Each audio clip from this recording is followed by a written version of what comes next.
The key was so rusted it barely turned, and the smell that rolled out when the door finally gave was wet wood and 40 years of nobody. My parents stood on the sidewalk behind me, car still running, like they couldn't wait to be gone. That morning they'd handed me this, a collapsing house at the dead end of Miller Street, and handed my sister a brand new apartment downtown, keys still in the paper sleeve. 3 years later, the day I finally finished this place, my own mother would give me 48 hours to get out. Welcome back to Hidden Family Revenge, where the quiet ones finally get their say, and the people who counted on their silence learn they counted wrong. If a story ever made you sit up straighter, drop a comment and be sure to subscribe. The handover happened in the driveway of my parents' house on a Saturday, the way they always did family business. Fast, cheerful, and settled before anyone could argue. My father had a folder. My mother had 2 sets of keys. She gave Callie hers first. "It's the corner unit," she said, beaming. "Granite counters, covered parking, the whole thing." Callie squealed and hugged her. Then my mother turned to me and her smile went practical. "And you get Grandma's old place on Miller. It needs a little love. But you're handy." A little love. The porch had sunk 2 inches into the ground. Half the roof was tarp. I could see all of that in my head already because I'd driven past it 100 times. Still, I took the key. I didn't say what I was thinking, which was that a downtown apartment costs money every month, and an old house costs money you can touch, and they just sorted their 2 daughters into those categories without blinking. "Thank you," I said, because I'd learned a long time ago that arguing with my mother was like arguing with weather. My father handed me the folder. A utility bill? A survey map? Nothing that mattered. "Water's still on," he offered, like that was a gift. Callie was already texting somebody a photo of her new keys. My mother watched me turn Grandma's key over in my hand, and something crossed her face. Relief, I think. Like she'd handed off a problem. It would be 3 years before I understood what she'd actually handed off, and by then she'd want it back so badly she'd give me 2 days to disappear. But that morning I just nodded and drove to Miller Street and let myself in. I fix old houses for a living, so I know what a ruin sounds like before I fix it. This one groaned when I stepped inside, a long tired settling, the way a house does when it's been holding its breath. I put people's kitchens back together, rebuild staircases that families thought were lost, match a 100-year-old molding profile by hand until you can't tell the new from the old. It's quiet work. I mostly do it alone, and I've told myself for years that I like it that way. But standing in that front hall, I stopped being a carpenter for a minute and just became a granddaughter. Because I knew this house. Not from driving past it. From inside. That banister. My hand knew that banister. The window seat under the stairs where I used to hide with a book. The kitchen doorway with the pencil marks. Faded but there. Where Grandma Ruth measured me every summer. Nobody had told me. My mother said, "Grandma's old place," the way you'd say a lot number. But the second I was through the door, I understood exactly whose walls these were, and that this wasn't a random dump they'd stuck me with. This was the one place on earth I'd ever felt I belonged, falling down around a family that had already stopped caring about it. I set my toolbox on the floor. Dust drifted through a broken pane, gold in the afternoon light. Somewhere upstairs, a shutter knocked against the siding, slow and even, like a knuckle on a door. And I thought, before I thought anything else, "Grandma, what am I supposed to do with you now?" I spent my childhood summers in that house. My parents would drop me off in June and pick me up in August, and looking back, I think they were relieved to have somewhere to put me. Callie was small then, the baby, the one who needed watching. I was the one who could be sent away. But Grandma Ruth never made it feel like exile. She made it feel like an apprenticeship. She'd been a school teacher, widowed young, and she kept that house herself with a claw hammer and a stubborn streak. She taught me to sand with the grain. She taught me that a stripped screw isn't the end of the world, just a slower afternoon. We reglazed windows together when I was 11, my hands too small for the putty knife, and she never once did the part I could do myself. "You'll thank me," she said, "when you can fix your own life." I didn't understand that then. I thought she meant plumbing.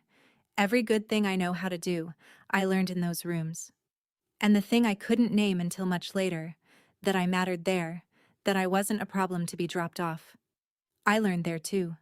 So when I stood in that wrecked front hall as a grown woman with my parents' pity gift still warm in my pocket, it didn't feel like a burden.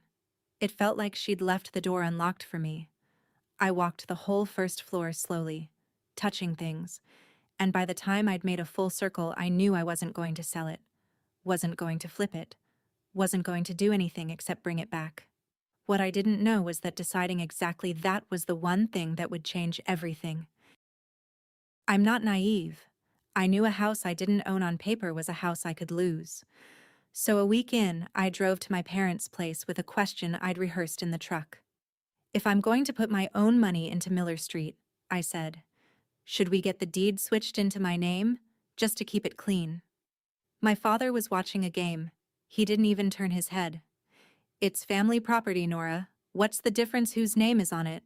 Don't make paperwork out of everything." My mother, from the kitchen. "Honey, we're not going anywhere. You worry too much." I pushed once more. "It's just, if I'm the one fixing it, then fix it," my father said, pleasant as anything, and that was the end of it. I could have hired a lawyer. But I had no standing to force a transfer of a house that wasn't mine, and pushing harder meant a fight I'd lose and a grudge I'd keep. So I did the only thing I actually could do. I started a folder of my own. Every receipt for lumber, every invoice for wiring, every hardware store run, dated, filed, photographed.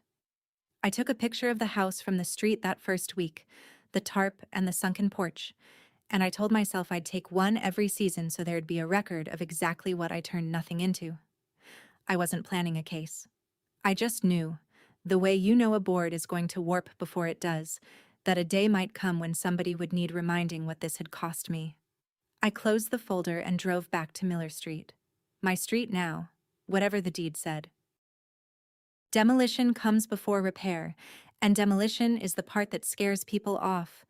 You have to make a house worse before you can make it better. I spent that first autumn tearing out what was too far gone, soft joists that crumbled like wet bread, a back wall where the studs had gone black with old water. It's ugly, filthy work, and I did most of it after my paying jobs, evenings and weekends, headlamp on, dust mask fogging. My hands split at the knuckles and healed and split again. Some nights I ached so bad I slept in my work clothes. But I'll tell you the truth. I was happier than I'd been in years, because for the first time, the work was mine. Then one evening in October, I pried the plaster off the parlor wall and stopped cold. Underneath, hidden behind a century of lath, was the original wall. Hand-planed chestnut paneling, the real thing, from trees that don't exist anymore. Somebody had covered it over in the 50s like it was nothing. I ran my hand across it and felt the tool marks of whoever milled it, maybe 150 years back. I sat down on an overturned bucket and just looked at it for a long time. This wasn't a tired old house that happened to be Grandma's. This was something. I didn't have the word for it yet, but I knew that whatever I'd walked into was bigger than a fixer-upper and older than my whole family, and that I'd better be careful with it. What I couldn't see, sitting there in the dust, was that this wall was going to be worth more than the apartment, the deed, and my mother's opinion of me combined, and that she would find that out at the worst possible moment. Grandma Ruth was already sick by then, though she'd never have said the word out loud. She came to see the house that November, moving slow, one hand on my arm. I'd cleared a path through the mess so she wouldn't trip. She stood in the parlor and looked at the chestnut wall I'd uncovered, and her eyes went bright and wet, and she didn't say anything for a while. Then she said, "You found it?" Like she'd known it was there the whole time. I helped her to the window seat and she sat, catching her breath, and she took my hand in both of hers. Thin now, cold, but the grip still there. "Listen to me," she said.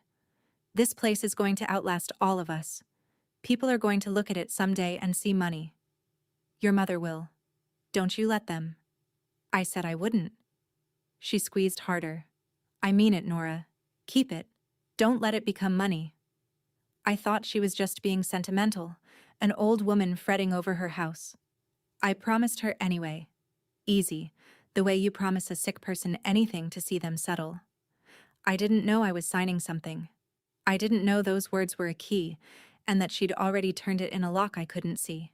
In an office across town, with a lawyer I hadn't met. She patted my hand and looked around the wrecked, half-torn room like it was already beautiful. "Good girl," she said. "You always could see what a thing was underneath." Then she asked me to drive her home, and I did. And neither of us said out loud that it might be the last time she'd stand in that parlor. It was. Callie loved her apartment the way you love something you didn't have to earn. She'd have me over sometimes. I think to show it off more than to see me, and she'd walk me through it like a listing. "Feel this counter. It's real granite, and the parking's covered so my car never gets snow on it." I was genuinely happy for her, or I tried to be. She's my little sister. Somebody spent our whole childhood teaching me to make room for her, and old training runs deep. But that day, pouring me a glass of wine in her spotless kitchen, she said the thing that put a small cold stone in my stomach. "You know, Mom and Dad covered the deposit for me? And like the first few months, till I got settled. Wasn't that sweet?" She said it lightly, like it was nothing, like it was just the kind of thing parents do. I smiled and said that was really nice of them. But I was doing math I didn't want to do. A deposit downtown, plus months of rent. That's real money. That's the kind of money that comes out of somewhere. And my parents didn't have a spare pile of it lying around. They were comfortable, not rich. So where had it come from? I thought about the house on Miller that they'd handed me because it needed a little love, and I thought about the number Callie had just said so breezily, and for the first time it occurred to me that maybe the two hadn't been separate decisions at all. Maybe I'd been handed the expensive problem so somebody else could be handed the easy gift.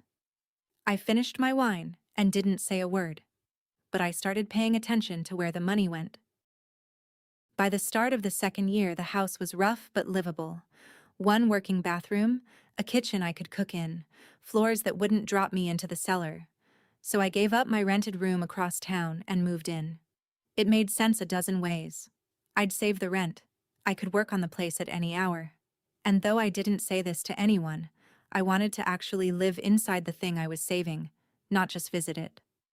I moved everything I owned in the back of my truck. One load. That's the whole inventory of my life. Some clothes, a lot of tools, a box of books, and Grandma's old wooden toolbox that she'd left me when she got sick. The first night I slept there, I lay on a mattress on the parlor floor, right under the chestnut wall, and listened to the house. It ticked and settled the way old houses do, but it didn't sound tired anymore. It sounded like it was waking up. I could smell fresh-cut pine from the day's work and, under it, the old smell that had never left. Beeswax and dust and something like her. I remember thinking, this is the first place that's ever been mine. Not on paper. I knew it wasn't mine on paper. But in every way that a house becomes a home, by the hands that keep it, it was mine now. And I fell asleep certain of that in my bones. I didn't know that certainty was about to be tested by the one person who'd taught me not to expect anything for myself. I just knew I was home. And for a while, that was enough. Sunday dinners at my parents' were mandatory, so I went. That second winter, sitting at their table with sawdust still under my nails, my father asked how the project was coming. I lit up. I couldn't help it. I started telling them about the chestnut paneling, the original hardware I'd found in the cellar, the way the front stairs had a hand-carved newel post under 3 coats of paint. I was maybe 30 seconds in when my mother set down her fork and said, to my father, not to me, "It's sweet, isn't it, that she has a little hobby to keep her busy?" A hobby. I felt it land somewhere under my ribs. I'd given up my evenings, my weekends, my savings, the skin on my knuckles. I was rebuilding a piece of our family's history board, by hand, And to her, it was a thing I did to fill the time, like knitting. Callie laughed. My father chuckled and went back to his plate. And I sat there and swallowed it, because I'd been swallowing things at that table my whole life, and one more didn't seem worth the fight. But I want you to remember that word. Hobby. She'd say it again. Later. At a much worse moment. And by then, it would mean something so different that even she wouldn't be able to say it the same way. That night, I drove. No. I went back to Miller Street to my own kitchen, and I stood in it with the light off, and I let myself be angry for exactly 10 minutes. Then I picked up a sanding block and worked the newel post smooth until midnight. It was the only answer I had. It turned out to be the only one I needed. The word historic didn't come from me at first. It came from an old carpenter I sometimes bought salvage from, who came by to drop off some period hinges and stood in my parlor with his hat in his hands. "You know what you've got here," he said. It wasn't a question. He told me houses like this, original chestnut, intact framing, a builder's name you could probably trace, sometimes qualify for the local historic register, that there was a commission in the county that surveyed them. That designation could mean protection, tax credits, real standing. I sat with that for a week. Part of me wanted to keep the house a secret, just mine and Grandma's. But another part heard Ruth's voice. People are going to look at this someday, and understood that the surest way to keep a place from being carved up and sold was to get it recognized as something that couldn't be. So I did the un-Nora thing. I made a call. I filled out an application to the Harlow Historic Commission myself, at my own kitchen table, spelling out the house's age, the paneling, the framing, the family who built it. A few weeks later, a man named Warren came out to do a preliminary walkthrough. He was quiet, careful, the kind of person who runs his fingers along a joint before he says anything. He spent 2 hours in my house. When he left, he turned on the porch step and said, "Miss Whitfield, I've surveyed a lot of houses in this county. You should hear from us. Sooner than you'd think." He didn't smile exactly, but something in how he said it made my heart go quick, and made me wonder, for the first time, whether I'd just started something I couldn't stop. Getting a house right costs what it costs, and I paid it. That whole second year, my savings ran the wrong direction. Restoration lumber isn't cheap. Matching 100-year-old chestnut means either salvage at a premium or milling new stock and aging it by hand. Period hardware, wavy old glass, lime plaster instead of drywall, so the walls could breathe the way they were built to. None of it comes from the discount aisle. I kept taking paying jobs to feed the house, then feeding every spare dollar back into it. My emergency fund went first, then the little cushion I'd built for slow winters. I remember the afternoon I moved the last real money I had into the account I used for materials, and I sat in the truck in the hardware store lot and made myself breathe. If anything went wrong now, a truck repair, a bad month, a hospital bill, I had no net. Nothing behind me. I'd poured my safety into a wall. Any sensible person would have stopped. But I thought about Ruth saying, "Keep it," and I thought about how close it was, and I told myself I'd rebuild the savings after. Just get the house done. I want to be honest that this was a risk. And I knew it was a risk. And I took it anyway with my eyes open. Because some things you can't half do. You can't restore 3/4 of a house and call it saved. So I emptied myself into it, board by board, dollar by dollar, and I trusted, God help me, I trusted, that doing the right thing all the way through would count for something in the end. That trust was about to get tested harder than my bank account ever was. Around then, Callie lost her job. I only found out sideways at a Sunday dinner when she was quieter than usual, and my mother kept refilling her plate like food could fix it. It wasn't her fault, my mother said, to the table, before anyone had asked. The company restructured. These things happen. Callie stared at her wine. I said I was sorry, and I meant it. Losing work is frightening. I'd lived close enough to that edge for years to know. But what caught my attention wasn't the layoff. It was my mother's face. That careful, managing look she got when a problem landed in front of her. The same look she'd had handing me the key to Miller Street. Don't you worry about a thing, she told Callie, patting her hand. We'll take care of it. We always do. And Callie let out a breath and let herself be taken care of. The way she always had. The way we'd all been trained for. I looked at the two of them and did more math I didn't want to do. The apartment, the deposit, the rent, the few months. And now a lost job, and my mother promising to take care of it. We always do. With what? They weren't rich. There was a limited amount of money in my parents' world, and it kept flowing one direction, and it had to be coming from somewhere. I didn't say anything. I've learned that at that table, the person who says the true thing out loud is the person who gets blamed for saying it. So I filed it away with everything else, and I drove. I went home to Miller Street, and I looked at my nearly finished house, and I wondered how long "we'll take care of it" could hold. Ruth got one more visit to the house, near the end. She couldn't manage the stairs by then, so she never saw the bedrooms I'd redone. But I got her into the parlor in a wheelchair I borrowed, and I'd worked like a madman the week before so she'd see it close to finished. The chestnut wall was oiled and glowing. The windows I'd reglazed with her, decades ago, in this very room, held the afternoon light like they were proud of it. She sat there a long time. I stood beside her, not saying anything, letting her look. Finally, she reached up and put her hand flat against the paneling, the way you'd touch a horse's neck, gentle and knowing. There it is, she said, so soft I almost missed it. You brought it all the way back. Her eyes were wet and she was smiling, and I had to look away for a second to keep myself together. You kept your promise, she said. And I said, I'm not done yet. And she laughed, a small dry laugh, and said, You are. This is the part I needed to see. I didn't understand what she meant. I thought she was tired and talking loose. But she looked at me then with a clarity that cut through everything, and she said, Whatever happens, you did it right. Remember I said so. I promised her I would.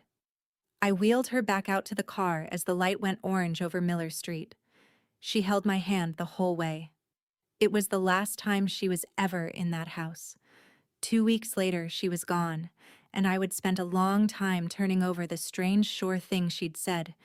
You are done. This is the part I needed to see, before I finally understood it. Before Ruth died, there was the business with the key, and it told me more than I wanted to know. I came home one weekday to find things moved. Not stolen. Moved. A ladder shifted. My tool cart rolled to the wrong wall, and on the kitchen counter, a coffee ring that wasn't mine. My parents had a spare key from the handover, and they'd let themselves in while I was out on a job. My mother admitted it cheerfully when I called, like it was nothing. We just wanted to see how it was coming. You've done a lot in there. Then, after a pause, in a different voice, though I don't know about that dark wood. It makes the room feel small. And these old houses? Honey, you could put so much more into a place that'd actually sell. That was the first time I heard it plain. Not the paneling I'd fought to save, what it could sell for. I stood in my own kitchen holding the phone and felt something shift in the ground under me. It's not for sale, I said, keeping my voice level. It's my home. Of course it is, she said in the tone she used when she'd decided the opposite. I hung up, and the next morning I drove to the hardware store and bought new locks for every exterior door, and I changed them myself before lunch. It felt drastic. It felt like an overreaction to a coffee ring. But something in my mother's voice had told me that the people who'd handed me a ruin were beginning to notice it wasn't a ruin anymore, and I wanted a door between me and that noticing. I didn't give them the new keys. That was the first line I ever drew with her. It would not be the last. I found out where Callie's deposit came from by accident, which is the only way I ever found out anything true in my family.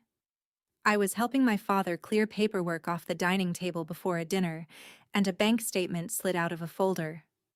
I wasn't snooping. It was face up in my hand before I understood what I was reading. A transfer, dated a couple of years back, from an account labeled with Ruth's name. A joint account my grandmother had set up long ago for the girls, she'd once told me, meaning both of us, meaning something someday for Callie and for me. And out of it, a chunk of money moved the same week Callie signed her downtown lease.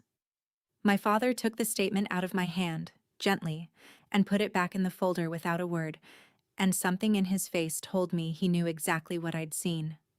So there it was. The gift of the apartment hadn't come from my parents' generosity. It had come out of the one pot that was supposed to be for both of us, spent entirely on one of us, while the other got a house that needed a little love and no money to love it with. The fairness I'd grown up being told to trust had been fiction from the start. I set the folder down. My father wouldn't meet my eyes. And I realized, standing in that dining room, that I wasn't the family's overlooked daughter by accident. I was overlooked on purpose, because being overlooked was cheaper. I didn't make a scene. I just carried that cold fact home to Miller Street and set it next to all the others, and I kept building, because by then the house was almost the only true thing I had. I finally said something to my mother. Not a fight. I don't fight her, you can't win weather. But I asked her quietly, in her kitchen, why it had always gone the way it went. Why Callie got the money and I got the labor. She didn't get defensive. That's the thing people never believe about my mother. She doesn't think she's doing anything wrong. She dried a dish and considered it like a reasonable question. Because Callie needs to be looked after, she said. And you don't. You never did. You landed on your feet from the time you were little. Your sister isn't built like that. She said it almost fondly, like it was a compliment. Like my whole life of managing alone had earned me the prize of being handed nothing. So the strong one gets less, I said. The strong one gets to give, she corrected, and smiled, and I understood that in her world those were the same sentence, and that no argument I could make would move her, because she wasn't being cruel. She genuinely believed a thing you build yourself is worth less than a thing you can hand to somebody who can't. That love means propping up the ones who fall and stepping over the ones who don't. I wiped down her counter because my hands needed something to do, and I said, I'm the strong one. Got it. And she patted my cheek, pleased that I finally understood, missing entirely that I'd just heard her say the truest and coldest thing she'd ever say to me. I drove.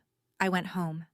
And in the truck, at a red light on the way to Miller Street, I let myself cry for about a block. Then I stopped, because crying doesn't sand a floor. Ruth died in her sleep in the early spring, which everyone said was a mercy. And it was. And it still took the floor out from under me. She was the one person who'd ever looked at me and seen something worth teaching instead of something to be dropped off. I got the call at 6 a.m. with a chisel already in my hand. I'd been up before dawn, working because I couldn't sleep. I set the chisel down very carefully. I didn't fall apart. I've never been a person who falls apart in the moment. It catches up with me later, quieter. I drove to her house and helped with what needed helping, and I was steady, and everyone said how good I was being, how strong, and I let them. Because being the strong one was apparently my job in this family, and I'd gotten good at it. But that night, back on Miller Street, I sat on the floor of the parlor under the wall she'd told me to find, and I finally let it come. Not loud. Just a long, aching leak of a thing, the kind that doesn't make noise. I'd lost the only ally I had, the only person who'd have stood between me and my mother if it ever came to that. Now it was just me and a house, and a promise. I ran my hand over the chestnut she'd touched a few weeks before and said out loud, I'll keep it. I told you I would. The house ticked and settled around me in the dark, and I chose to hear it as an answer. I didn't know yet that Ruth, even gone, had left a door propped open for me. I only knew she was gone, and I was alone with the work. They started talking about the house before we'd even buried her. That's the part I can't quite forgive, even now. We were at my parents' place the evening after Ruth passed, the casseroles arriving, the house full of that low funeral murmur, and I overheard my mother in the kitchen with my aunt saying, well, once things settle, We'll have to decide what to do with the Miller Street place. Nora's had her fun with it, but it can't just sit there. Her fun with it. Grandma wasn't cold yet, and my mother was already treating 3 years of my life and Ruth's last wish as a phase to be wrapped up. I stood in the hallway with a plate of food somebody had handed me and couldn't feel my hands. Decide what to do with it, as if it were theirs to decide, as if the deed on paper erased the sweat in the walls. I understood, in that hallway, that the polite fiction, that the house was family property, and everyone respected what I'd done, had never been real. The second the house had value, it stopped being mine in their eyes. I put the plate down untouched. I didn't confront her. A funeral is not the place, and part of me still hoped I'd heard it wrong. But I drove home that night to Miller Street with a new kind of fear in my chest, the specific fear of someone who's just realized the ground they built their whole life on belongs to someone else on paper.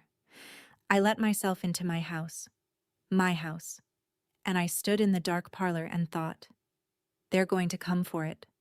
I didn't know when. I didn't know how I'd stop them. I just knew it was coming. At the funeral, a stranger handed me a card, and I almost threw it away. He was an older man in a good gray suit, standing a little apart from everyone, the kind of person who's clearly there on business more than grief.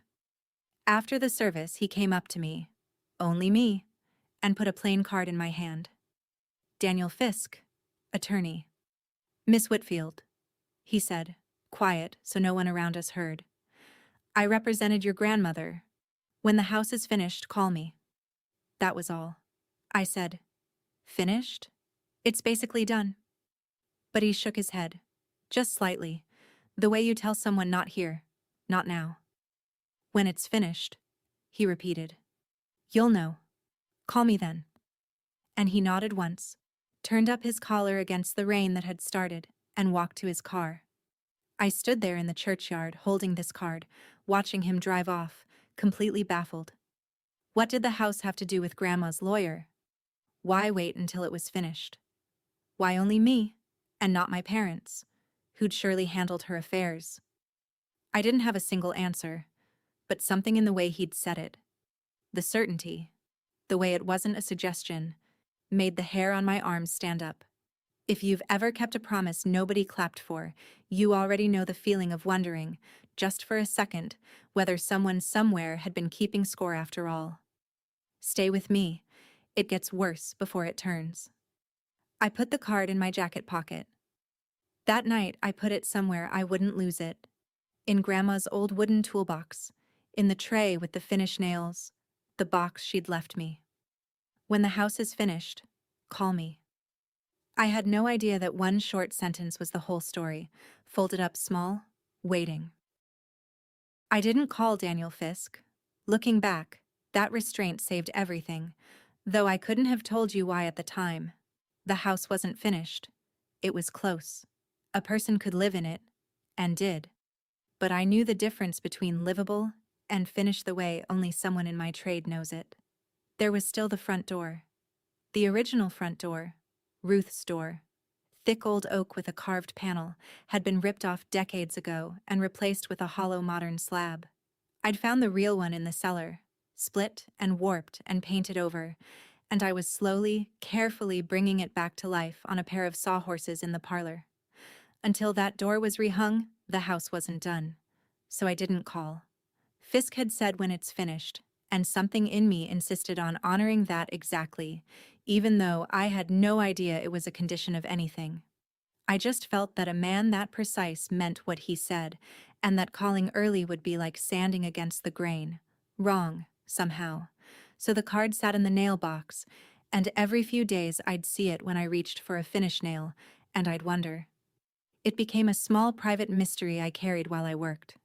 Some nights I'd take it out and read it again. Daniel Fisk, attorney, like it might have changed. It never had. I'd put it back and pick up the door and keep bringing the old oak back from the dead, grain by grain. I didn't know I was working toward a threshold. I thought I was just finishing a house. Turns out those were the same thing, and the last board I set would open a door I couldn't imagine. The last stretch of a restoration is a strange, feverish thing. You can see the finish line, and it makes you a little crazy. That whole third year I pushed harder than was smart. I was broke. Genuinely broke, running the truck on fumes some weeks, and exhausted in a way that had gotten into my bones. But the house was so close to right that I couldn't slow down. I refinished the last floors on my hands and knees. I hung the wavy old glass I'd been saving. I got the kitchen exactly the way Ruth had kept it, down to the little shelf where she stood her cookbooks. I worked until my hands wouldn't close some nights, then soaked them in warm water and went back at it. People in my trade will tell you a house tells you when it's tired of you, when to stop fussing and let it be. This one wasn't there yet, but it was getting close, and I could feel it.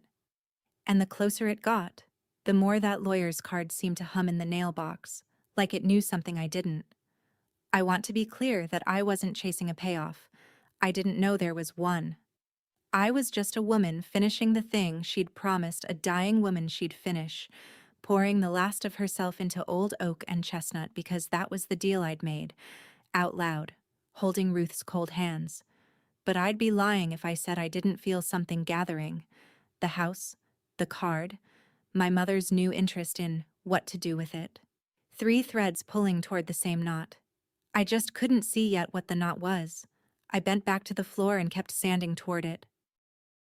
Warren from the Historic Commission called on a Tuesday, and his voice was different than before. Careful, but with something underneath it, like a man sitting on good news he isn't supposed to spill yet. "Miss Whitfield," he said, "your application cleared the survey stage. The full commission wants to hold a hearing. I won't get ahead of the process, but I'll tell you. In 15 years, I haven't seen a private restoration documented and executed like yours. That chestnut, the framing, the fact that you can prove every stage, the commission is going to want to see it." He gave me a date, a few weeks out, and told me to be ready to speak briefly about the work. Then, softer, off the record. "You did something rare here. People should know." I hung up and stood in my kitchen with the phone in my hand for a while. A hearing. Recognition. The thing I'd half hoped for when I filed the application. Protection for the house, a wall between it and anyone who'd want to carve it up, was actually coming. But under my relief was a flicker of something colder. Because I'd been in this town my whole life, and I knew how fast news travels in Harlow, and I knew that historic designation was going to come with a second word close behind it. One that made certain people's ears prick up. Valuable.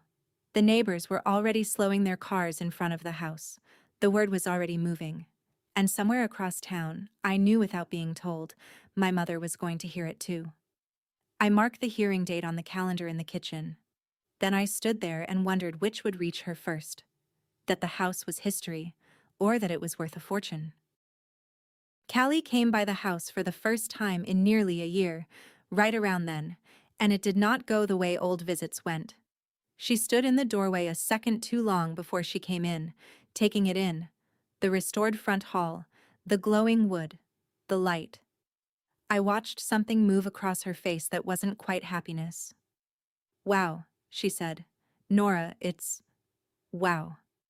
I gave her the tour because I was proud, God help me, and I wanted my little sister to see what I'd made. She trailed a hand along the banister the way I had years before, but where mine had been recognition, hers was appraisal. In the parlor she stopped at the chestnut wall and said, without seeming to notice she was saying it out loud, "This must be worth a fortune now." Not, "It's beautiful." Not, "You did this by yourself, that's incredible." Worth a fortune. I felt the old cold stone settle in my stomach again. "I didn't do it for money," I said. She turned, and there was something almost pitying in her look. The look my mother gave me. The family look. "I know," she said. "That's kind of the problem, isn't it?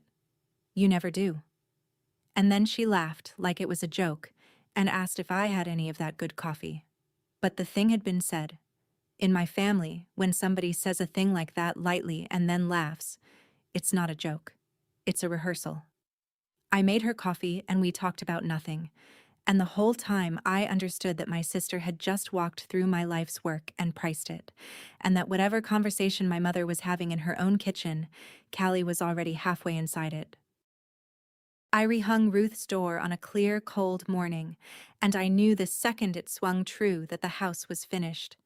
It had taken me weeks to bring that old oak back, steaming out the warp, gluing the split, stripping 7 decades of paint down to the grain, oiling it until the carved panel came alive again. I set the original hinges I'd found in the cellar, the ones with her house on them from the start. And when I lifted it into place and drove the last pin and swung it, it moved like it had never left, silent and heavy and right, and it settled into the frame with a sound I can only describe as a house exhaling. I stood there in the doorway with my hand on the wood, and I felt Ruth so strongly it was almost like she was standing behind me. "You brought it all the way back." I understood, finally, what she'd meant that last day. This is the part I needed to see. She'd known. Somehow she'd known this door. This exact moment was the finish line. Not the floors, not the wall, but her door, rehung by my hands. I stood there a long time in the light coming through the wavy glass, and for once I didn't think about my mother, or the money, or what was coming. I just let it be done. 3 years. Every dollar. Every split knuckle. It was finished. And it was beautiful. And it was hers made new. And that word Fisk had said drifted up from the nail box in the corner of my mind. "When the house is finished, call me." It was finished. But I didn't reach for the phone. Not yet. First, I wanted one clean day of just having done it. The hearing was in the town hall, and I'd never been so nervous in my life. I'm a person who works alone in quiet rooms. Standing up in front of a commission and a scatter of neighbors to talk about my own work was its own kind of terror. But I did it. I told them about the house, about Ruth, about the chestnut wall and the original door, about doing it by hand over 3 years. I showed them my folder, every dated photograph, every stage, the whole record I'd kept from that first suspicious week. When I finished, the room was quiet in a way that felt good instead of bad. Warren spoke, and the commission conferred, and then the chair said the words. The house on Miller Street was being entered on the local historic register, effective immediately, as a site of architectural and community significance. People clapped. Actual clapping for me, for the quiet one. I stood there flushed and overwhelmed and, for one bright second, purely happy. And then I saw her. My mother was standing at the back of the room. I hadn't known she was coming. Nobody had told me she knew. She was clapping too, lightly, a small, polite clap. But she wasn't looking at me, and she wasn't looking at the photographs of the house. She was looking down at a piece of paper in her hand, a printout, folded once. And I realized, across that whole crowded room, that it was a property assessment. She'd already pulled the number. She'd come to my moment not to see what I'd built, but to find out what it was worth. Our eyes met.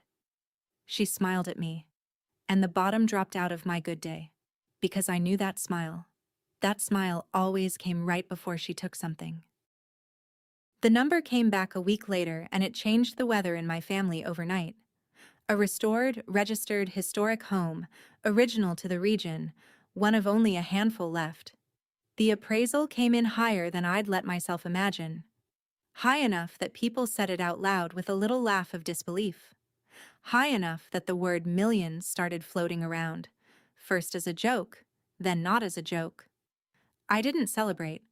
I'd spent 3 years pouring myself into this place precisely so it wouldn't become money, because Ruth had begged me not to let it become money, and now money was all anyone could see. Within days, my mother's language shifted, and I mean it shifted completely. It was never your project anymore, never even Grandma's old place. Now it was the family's asset. She said it on the phone, casually, testing it out. "We really need to sit down as a family and talk about the asset on Miller Street." The asset.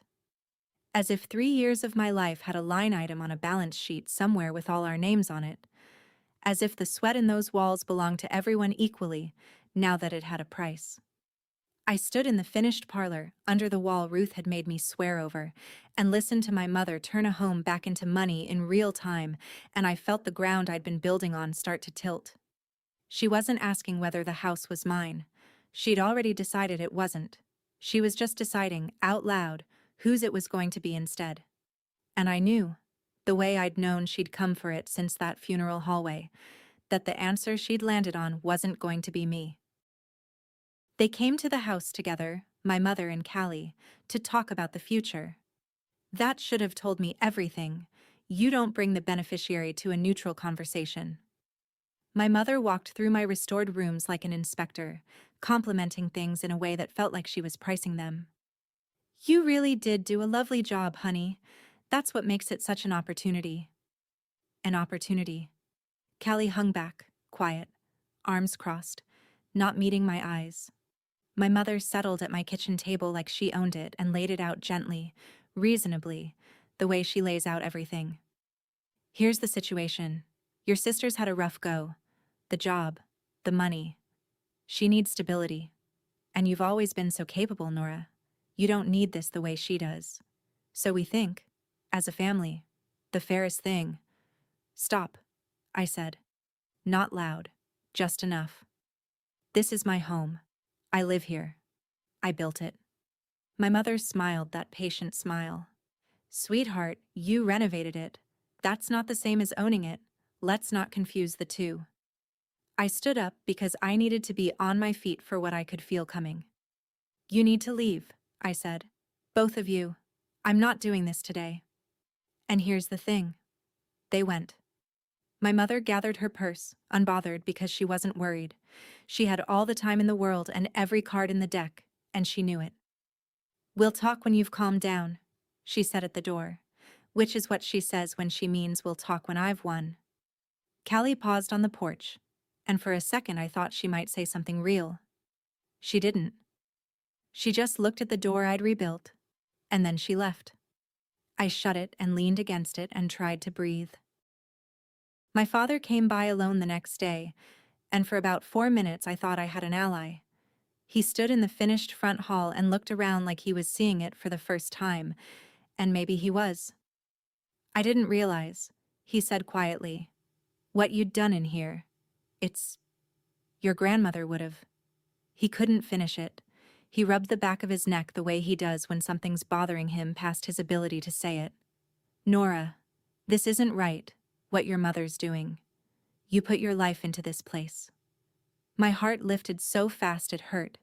This was my father finally, actually seeing it, actually saying it. So you'll talk to her, I said. You'll tell her. And I watched it happen. Watched the small courage drain right out of his face, replaced by the tiredness of a man who's lost every argument in his marriage for 40 years and knows it. You know how she is, he said. Once she's decided something. He looked at the floor. I wanted you to know I see it. That's all. That's all. He'd come to tell me he agreed with me and could do absolutely nothing about it, which is somehow worse than not agreeing at all. He patted my shoulder on his way out, the same shoulder that had carried this whole house, and he left me exactly as alone as I'd been before, except now I knew for certain that no one was coming. Ruth was gone. My father was a bystander in his own family. It was me against my mother, and my mother held the deed.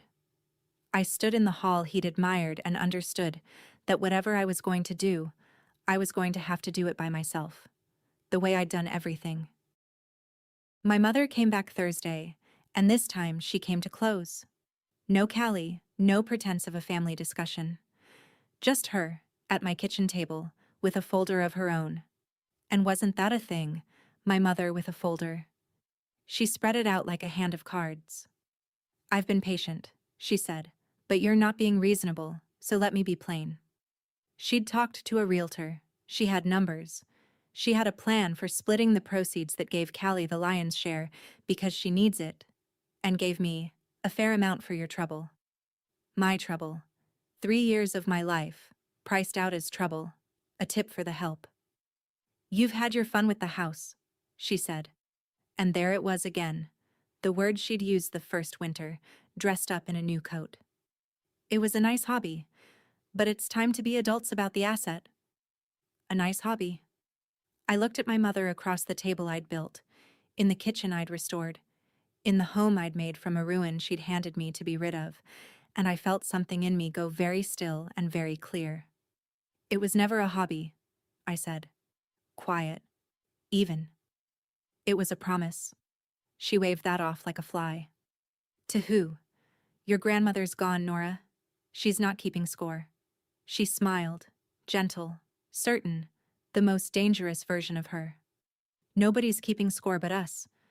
So let's be smart."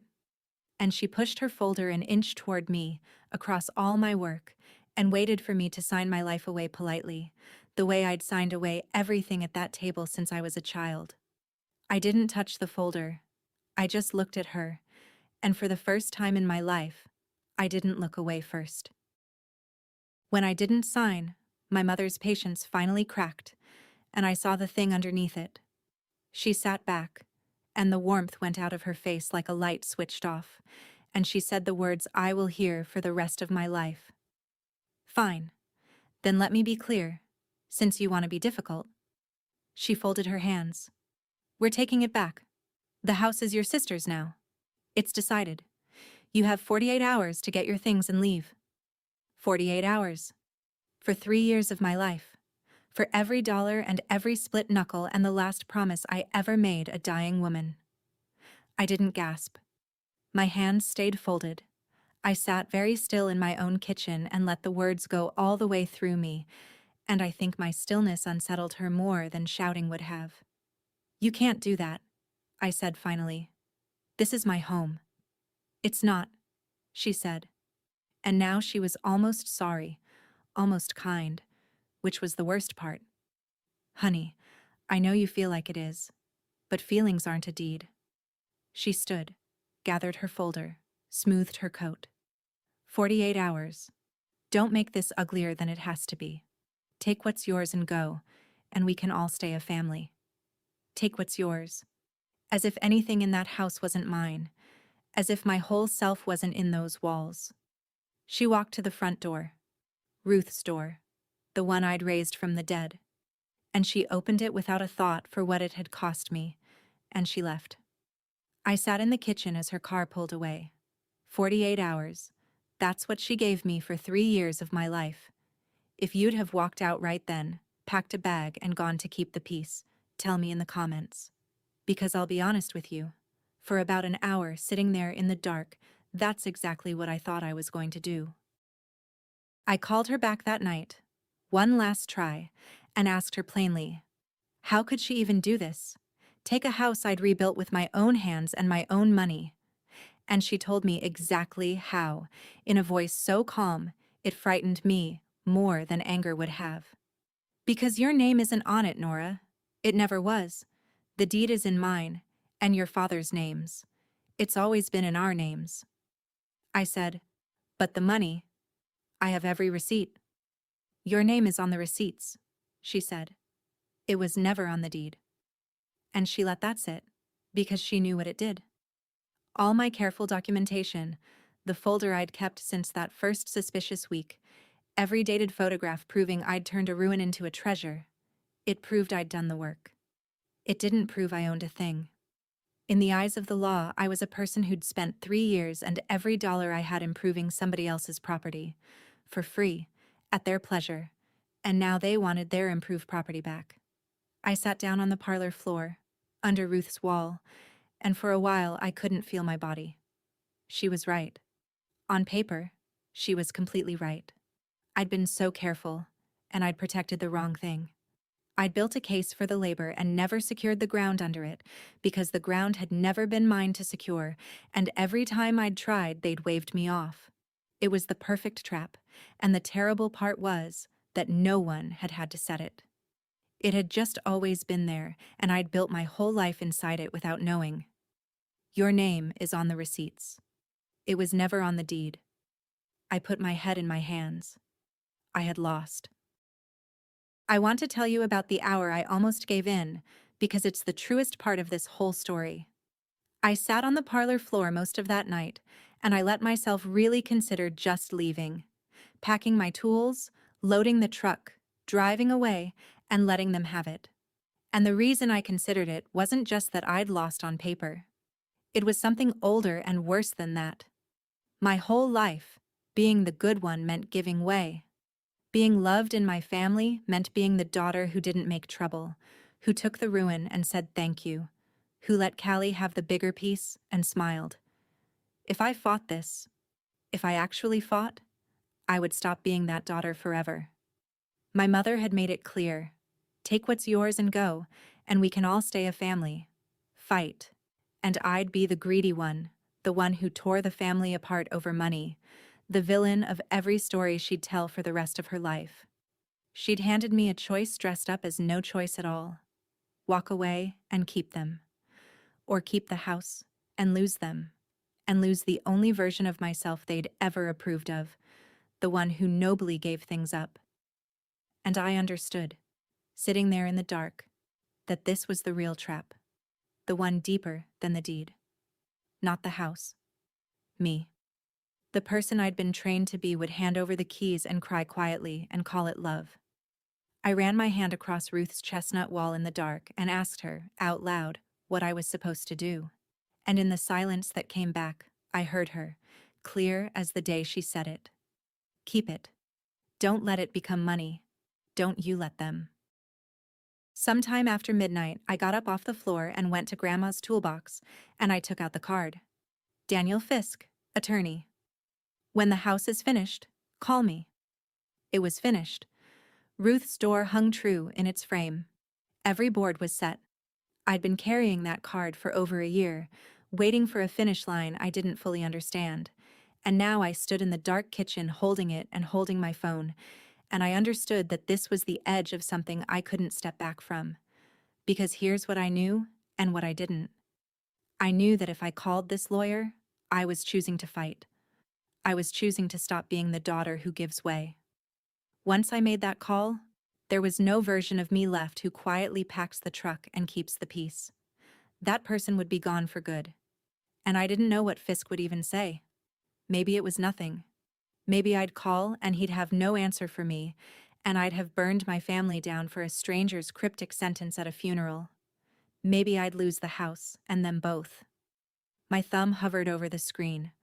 I thought about Ruth pressing that card into no one's hand but mine. I thought about when the house is finished. Not before. As if the finishing itself was the price of admission to whatever this was. And I thought about my mother's certainty, so total, so unbothered.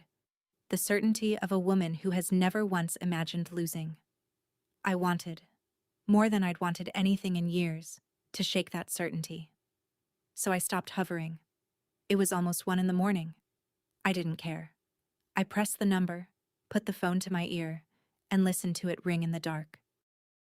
He answered on the third ring, wide awake, like he'd been expecting a late call for years. "This is Fisk," I said. "It's Nora Whitfield, Ruth's granddaughter. You gave me your card. You said to call when the house was finished." There was a pause, and then, quietly, "Is it? Finished?" "I hung the front door last week," I said. "Her door. It's done." I heard him let out a long breath, the kind you let out when something you've been holding for a long time can finally be set down. "Miss Whitfield," he said, "I'm sorry it took a hard night to make you call. I'd guess your mother's made some kind of demand. Am I right?" I sat down slowly. 48 hours, I said. To leave. She says the deed's in her and my father's names. She says it's not mine. "I know exactly whose names are on the deed," Fisk said, and there was something in his voice now, something almost gentle and almost like triumph. "And I need you to listen to me carefully, because your grandmother spent the last years of her life making sure this exact night could not end the way your mother thinks it's going to end." My heart started pounding. "What are you talking about?" "Not on the phone," he said. "Are your family planning to come by soon? To move your sister in?" "Tomorrow morning," I said. "Callie's bringing boxes." "Then I'll be there at 8, Fisk said. Before they arrive, don't tell them I'm coming. Don't tell them anything. Just let it happen the way it happens. And then he said the thing that kept me up the rest of the night. Your grandmother saw all of this coming, Nora. She left you a door too. You just finished building the one that lets you open it. Fisk got to Miller Street at 8 sharp, before anyone else, and sat at my kitchen table and finally told me the truth my grandmother had built. Ruth came to me almost 4 years ago, he said, laying a folder on the table. A real one, thick, official. Before she got too sick.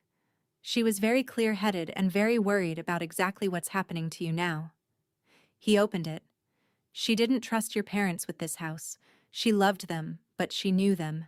She knew that the second it was worth something, they'd take it from whichever child had earned it and give it to whichever child was easiest to indulge. I felt the hair on my arms stand up again. So what did she do? She created an irrevocable trust, Fisk said, and she transferred the house on Miller Street into it while she was still fully competent, with me as trustee. We signed the deed over to the trust right here in my office, and I recorded the new deed at the county registry the same week. Filed, stamped, and public. Your parents' names are on an old deed, yes. But an old deed in a drawer doesn't mean anything once a newer one is recorded over it. The registry is the truth, and the registry has said the trust owns this house for going on 4 years. I stared at him. But how did they never find out? Because Ruth never told them, and they never thought to look, he said simply. She let them keep their old paper copy. People who are certain they own a thing don't drive down to the county office to check whether they still do. Your parents believed the deed in their file cabinet, and no one ever had reason to pull the record. Until now. The house hasn't legally belonged to them for years. They've been, at most, caretakers who didn't know they'd stopped being owners. I stared at him.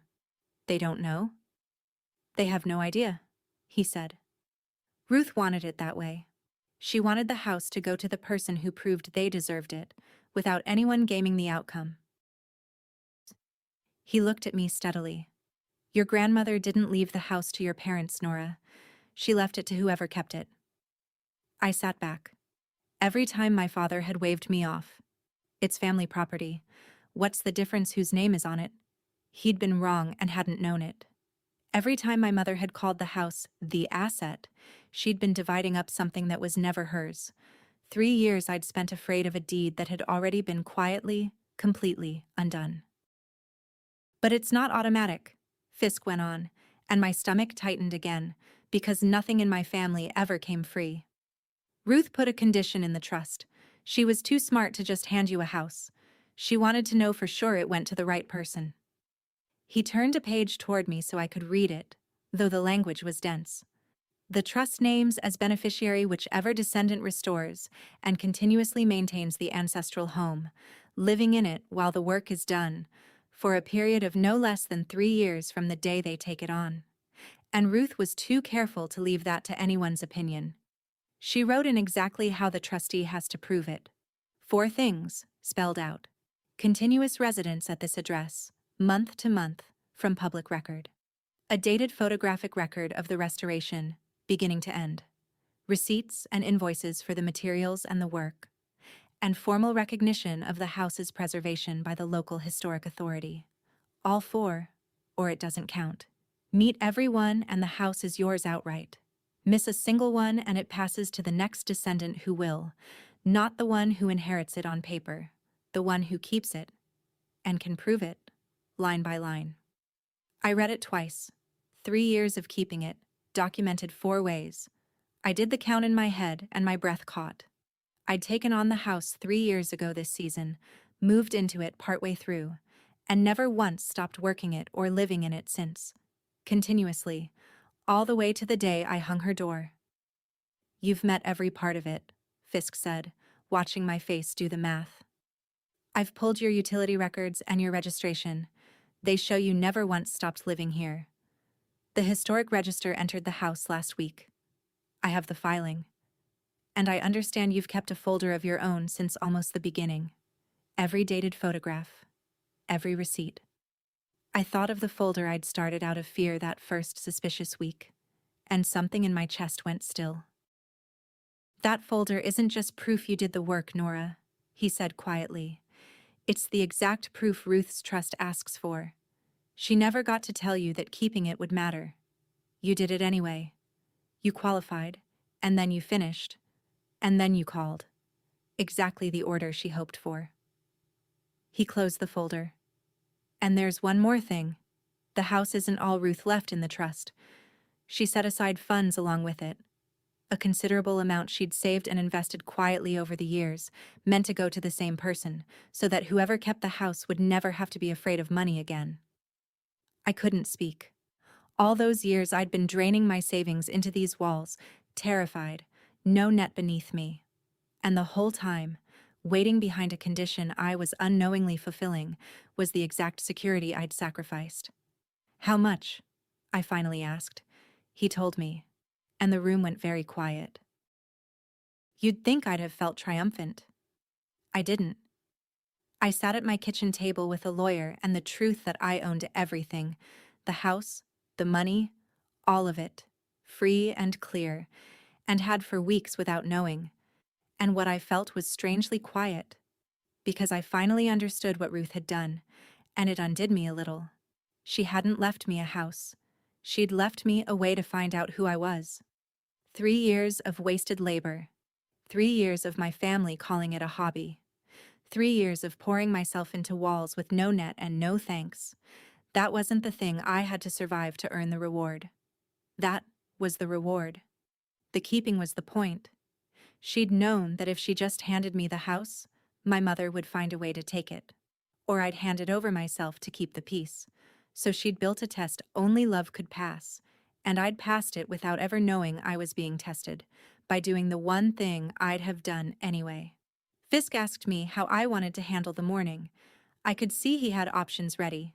Cease and desist letters, a locksmith, police if it came to that.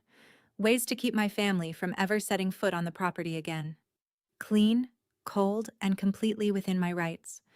I thought about it. And then I thought about Callie already loading her boxes across town, and my mother already certain she'd won, and I made a decision that surprised even me. "Don't warn them," I said. "Let them come. Let them walk in. And you'll be here, and the trust will be here, framed on the wall. Let them see it for themselves." Fisk studied me a moment, then nodded slowly. "You're sure?" "I'm sure," I said. "Let it happen the way it happens." They came at 9, all of them, and it turned into something bigger than any of us planned. Callie's car pulled up first, trunk stuffed with moving boxes, and behind it my parents' car, and behind that, I hadn't expected this, Warren's truck from the Historic Commission, because today was the day he'd arranged to mount the bronze plaque on the house, and no one had thought to tell him the family was staging an eviction the same morning. 2 neighbors drifted over to watch the plaque go up. So there was a small crowd on the sidewalk of Miller Street when my sister climbed out of her car and started pulling boxes onto the lawn like she was moving into a place she'd never even helped paint. My mother got out smoothing her coat, all business, already looking at the house like a landlord doing a walkthrough. My father came slow behind her, eyes down. Nobody knew that Daniel Fisk's car was already parked around the side, or that he was sitting in my restored parlor with a framed document propped on the mantel and a folder on his knee. Nobody knew the ground had already moved under them. Callie hefted a box and headed for the porch, calling back over her shoulder, "Mom, do you want the bedroom boxes upstairs, or—" And my mother said, "Just get them inside. We'll sort it out." And my sister climbed the porch steps of the house I'd raised from a ruin, reached for the handle of Ruth's door, and pushed it open like it was already hers. I stood in the front hall, waiting. I heard her footsteps cross the threshold, and I watched my little sister take 3 steps into my finished house, and stop dead. She froze the second she was fully through the door, box still in her arms, and I watched the whole thing fall apart in her face, because Callie had been picturing a place she could just move into. Nora's little project, finally done, a free house handed over. What she walked into was different. She walked into something alive. The morning light was pouring through the wavy glass I'd hung and lying gold across the chestnut wall Ruth had made me find. The restored floors glowed. Every detail sang. It didn't look like a house you take from someone. It looked like a house someone had loved back to life with their bare hands, and you could feel that the second you crossed the threshold. The difference between a property and a home. And then Callie's eyes went past the wall to the mantel, where Fisk had propped the framed trust document, thick and official, and turned to face the door. And to the man in the gray suit sitting quietly beneath it, hands folded, watching her come in. The box slipped in her arms. "Nora," she said, and her voice had gone small and uncertain, the voice of someone who's just realized the ground isn't where she thought it was. Who is that?" Behind her, on the porch, I heard my mother's heels on the steps. "Callie, why are you just standing there? Get the—" And then my mother came through Ruth's door too, into the house she'd come to take, and I watched her see the same three things in the same order: the beauty, the framed document, the stranger beneath it. And I watched my mother, who I had never once in my life seen at a loss, stop talking mid-sentence with her mouth still open. Daniel Fisk stood up. He was unhurried, courteous, the calmest person in the room, and that calm did more than any shouting could have. "Mrs. Whitfield," he said to my mother. "Mr. Whitfield, my name is Daniel Fisk. I was Ruth Ainsley's attorney. I'm the trustee of her estate."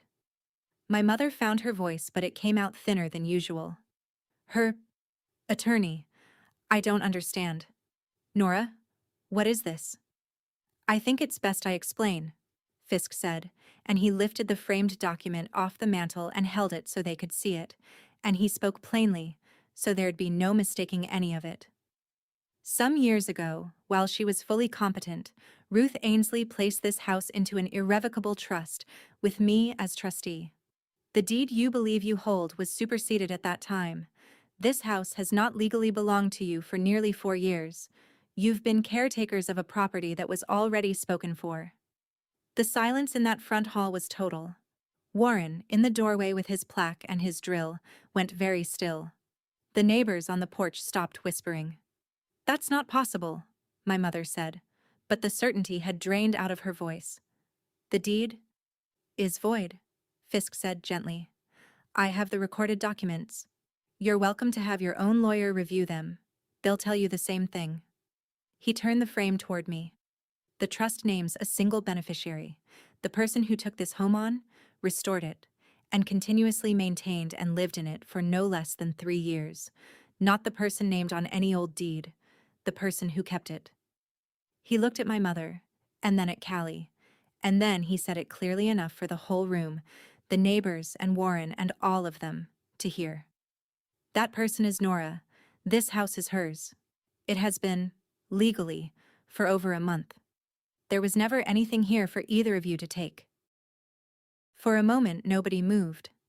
Then Callie set her box down on my floor, very carefully, like it had gotten heavy, and when she straightened up, her face had crumpled.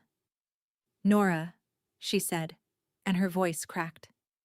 "Nora, I have to tell you something, because if it's really yours." She pressed her hand to her mouth. "The apartment. It's not mine. I never owned it. I rent it. Mom and Dad covered the start, and then it was on me and I couldn't. I lost my job, and I've been putting the rent on credit cards for months, and I'm so far under I can't see out.